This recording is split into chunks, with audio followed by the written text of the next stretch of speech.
السلام علیکم۔ اگر آپ ہمارے چینل پہ نئے ہیں تو اس کو سبسکرائب کر لیں اور بیل آئیکن کو پریس کرنا مت بھولیے گا تاکہ ہماری ہر آنے والی ویڈیو کا نوٹیفیکیشن آپ کو مل سکے۔ یہ ان دنوں کا واقعہ ہے جب ہم لائل پور میں رہتے تھے۔ میں چھٹی جماعت کا طالب علم تھا۔ میرے ایک کزن ریلوے میں بھرتی ہو کر ہمارے ریلوے کوارٹروں میں آ پہنچا۔ میرا کزن ان ایجوکیٹڈ ہونے کی وجہ سے بتی مین بھرتی ہوا تھا، جس کی ڈیوٹی صرف یہ تھی کہ شام کے وقت نشاط پاس سگنل پر بتی جلانی ہے اور صبح ہی وہ بتی بجھا دینی ہے۔ میرے اس کزن کو بانسری بجانے کا بہت شوق تھا۔ اکثر شام کو وہ نہر کنارے بیٹھ کر بانسری بجاتا رہتا اور رات گئے واپس آتا۔ حسب عادت ایک رات جب وہ بانسری بجا کر واپس گھر لوٹا، رات کافی بیت چکی تھی۔ اپنے بستر پہ لیٹے اسے ابھی آدھا گھنٹہ بھی نہیں گزرا ہوگا کہ اس کی ٹانگیں اوپر اور سر نیچے، اور وہ خود بے ہوش ہو گیا۔ ابا جان گھر پر ہی تھے۔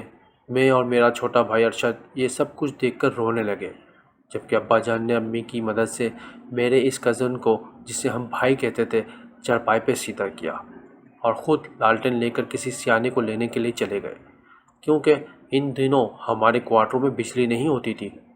اس اللہ کے بندے نے پانی دم کر کے بھائی کے منہ پر چھینٹے لگائے تو بھائی کے اندر سے ایک آواز آئی، گھر والوں کو بولو آرام سے سو جائیں، ہم انہیں کچھ بھی نہیں کہیں گے۔ اس آدمی نے جو بانسری بجائی ہے وہ ہمیں بہت پسند آئی ہے، اس لیے ہم نے اسے پکڑا ہے۔ معلوم ہوا کہ پریاں وہاں سے گزر رہی تھی۔ بانسری کی سریلی آواز انہیں بھا گئی اور وہ ہمارے بھائی جان پر عاشق ہو گئی۔ وہ بزرگ اپنا زور لگا کر چلا گیا، مگر بھائی جان کو ہوش نہ آیا۔ غم اور دکھ والی رات لمبی ہو جاتی ہے۔ ہم نے بھی ساری رات بہت تکلیف میں گزاری۔ خدا خدا کر کے دن نکلا۔ جیل روڈ کے قریبی محلے میں ہمارا ننیال تھا۔ ان کو اطلاع دی گئی۔ میرے نانا جان ایک شخص کو لے کر آئے۔ اس نے آتے ہی کوئلے دہکائے، یہ ان کی دھونی دی تو بھائی جان نے آنکھیں کھول دی اور ہوش میں آ گئے۔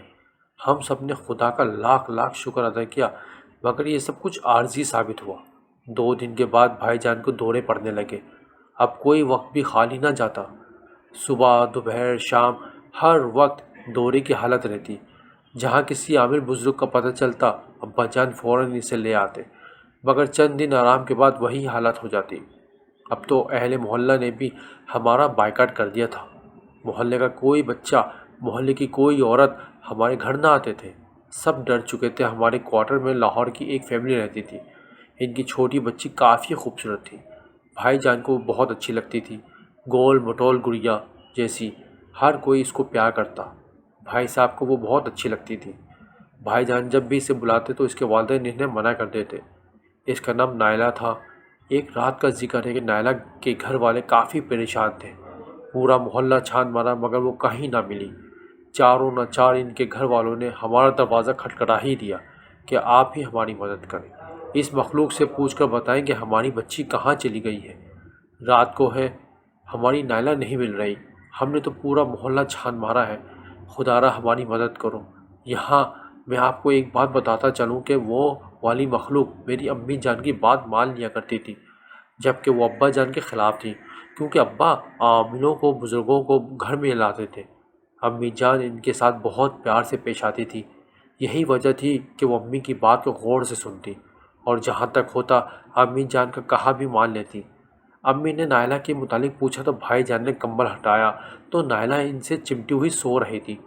گھر والوں کو نائلہ ملی تو انہوں نے خدا کا شکر ادا کیا۔ اس دن کے بعد سے انہوں نے نائلہ کو ہمارے گھر آنے سے نہیں روکا۔ ہم سب حیران تھے کہ دروازہ بند تھا اور نائلہ کو ہم نے گھر میں آتے نہیں دیکھا، مگر نائلہ تو ہمارے گھر موجود تھی اور کسی کو کان و کان خبر نہ ہوئی تھی، حالانکہ ہم سب وہیں پر سو رہے تھے۔ اس واقعے کے بعد محلے والوں نے بھائی صاحب سے ڈرنا شروع کر دیا۔ انہی دنوں ہمارے محلے کے ایک کوارٹر میں ایک نہایت ہی خوبصورت بچہ پیدا ہوا۔ رات کو ماں نے بچے کو بستر میں ڈھونڈا تاکہ اس کو دودھ پلائے، مگر بچہ غائب پایا گیا۔ ہر کوئی پریشان تھا، بھاگ دوڑ میں لگ گئے، مگر بچہ بھائی جان کے بستر میں پڑا ہوا ملا۔ بچوں سے ان چیزوں کو بہت پیار تھا اور بھروسہ بیت تھا۔ ایک شاہ صاحب تھے، وہ بھی ریلوے ملازم تھے، اللہ والے لوگ تھے۔ جب ان کو اس واقعے کا علم ہوا تو وہ ہمارے گھر تشریف لائے۔ انہوں نے ابا جان سے مل کر پروگرام بنایا کہ آج جوں ہی آپ کے بھانجے کو دورہ پڑے تو اس کے ساتھ بالکل روایت نہ برتی جائے، بلکہ دونوں مل کر اسے خوب پیٹی لگائیں گے۔ قدرت خدا کے شاہ صاحب کے بیٹھے بیٹھے بھائی صاحب باہر سے آئے اور چارپائی پہ دھڑم سے گر پڑے۔ ان کا دورہ شروع ہو گیا۔ پروگرام کے مطابق آؤ دیکھا گیا نہ تاؤ۔ میرے ابا جان اور شاہ صاحب نے بغیر کسی نقصان کی پرواہ کیے بغیر بھائی صاحب کو پکڑا اور یہ کہتے ہوئے، آج یا تم نہیں یا ہم نہیں، آپ نے ہمیں بہت تنگ کیا ہے، ہمارا کھانا پینا مشکل کر دیا ہے، آپ لوگوں کو پیسے دے دے کے ہم تو مقروض ہو گئے ہیں، آپ نے ہماری ناک میں دم کر رکھا ہے۔ ان چیزوں کو مخاطب کر کے بھائی صاحب کو مارنے لگے، مگر بھائی صاحب میں پتہ نہیں کتنے پہلوانوں کی طاقت تھی، وہ دونوں کے ہر وار کو جھٹک دیتے۔ میں نے بھی ڈرتے ڈرتے مرچیں پیسنے والا ڈنڈا اٹھایا اور بھائی صاحب کے سر پر دے مارا، کیونکہ روز روز کے اس تماشے سے ہم سب تنگ آ چکے تھے۔ اکثر اوقات تو ہمارا ہوم ورک بھی ادھورا رہ جاتا اور اسکول سے مار کھانا پڑتی تھی۔ دیکھتے ہی دیکھتے ڈنڈا ایسا گھوما کہ وہ بجائے بھائی صاحب کو لگنے کے ابا جان کے سر پہ آ لگا۔ ابا جان کا سر پھٹ گیا۔ ابا نے بھاگ کر پٹی وغیرہ کروائی۔ شاہ صاحب بھی تھک ہار کر خود ہی اپنے گھر کو چلے گئے۔ اس دن کے بعد سے ہم عاملوں کے رحم و کرم پر ہو گئے۔ طرح طرح کے عاملوں نے ہمارے گھر کا راہ دیکھ لیا تھا۔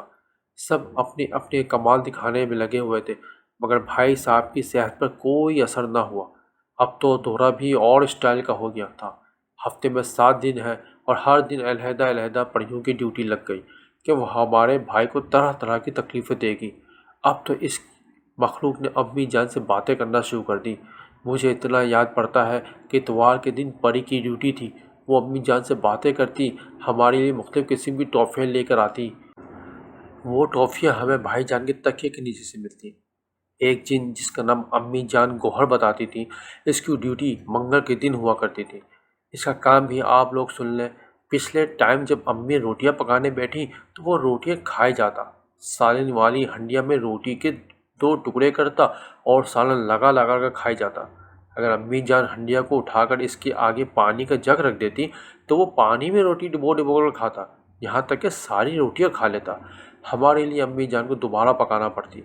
ایک دفعہ کسی صاحب نے ابا جان کو کہا کہ آپ جڑاوالا جائیں، وہاں کوئی مولوی صاحب ہیں، بہت اللہ والے ہیں، ان کے پاس جا کر اپنا مدعا بیان کریں۔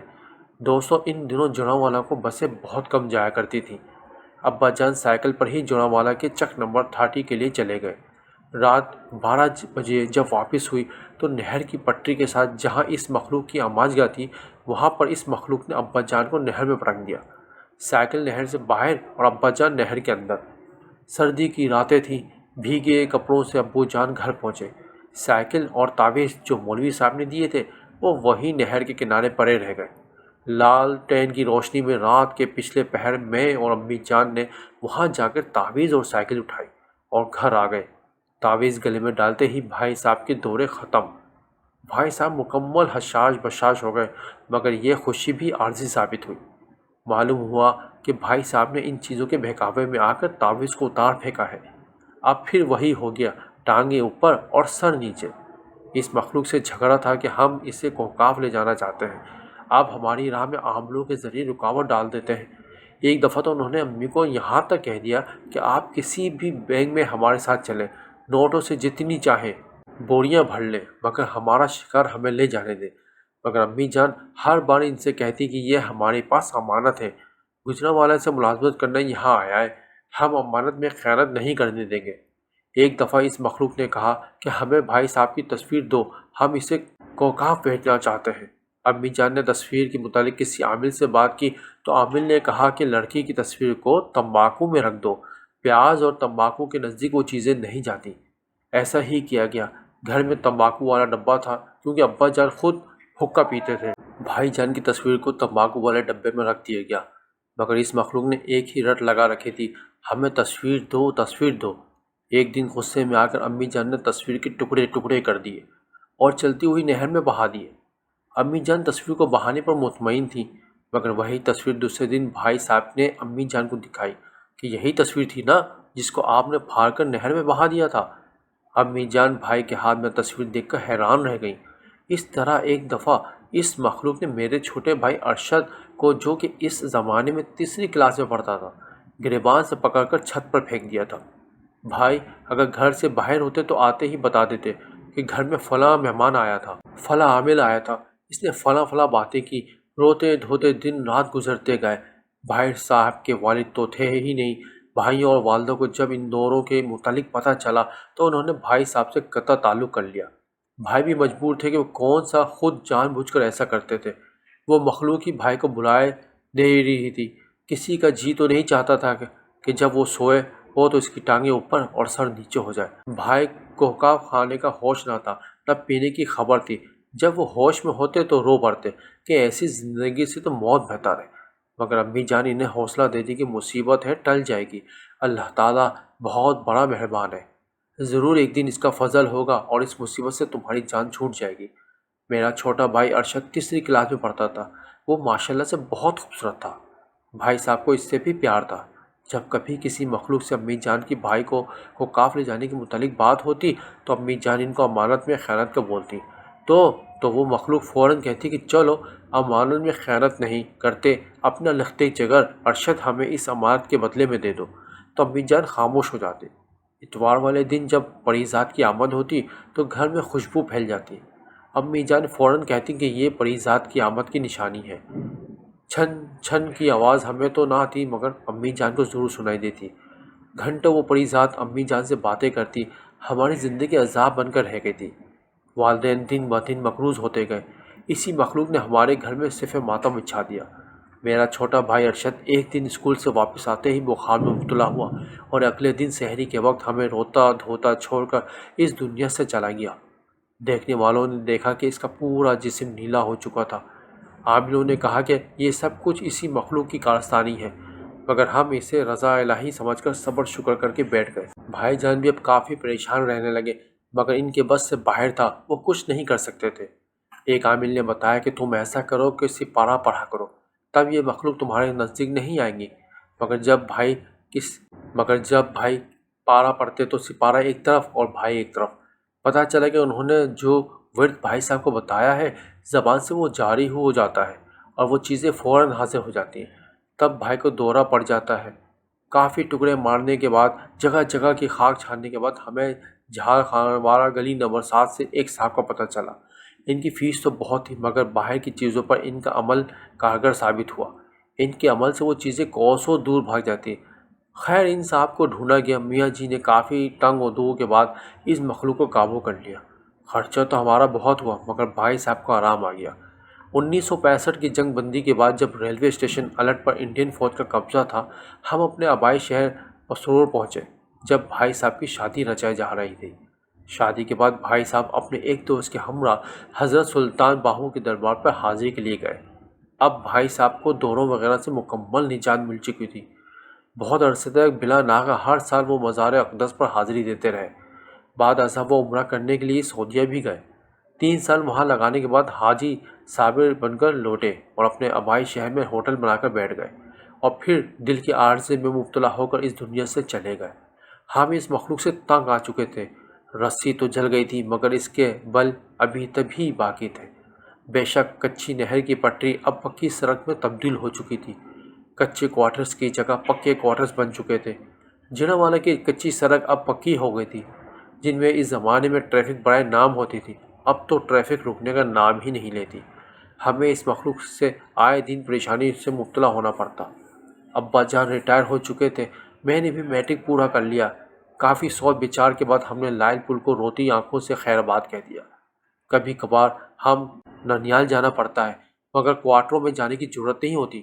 میری دعا ہے کہ اللہ تعالیٰ اس مخلوق سے محفوظ ہی رکھے، جن کا علاج آج کی سائنس ابھی تک دریافت نہیں کر سکی۔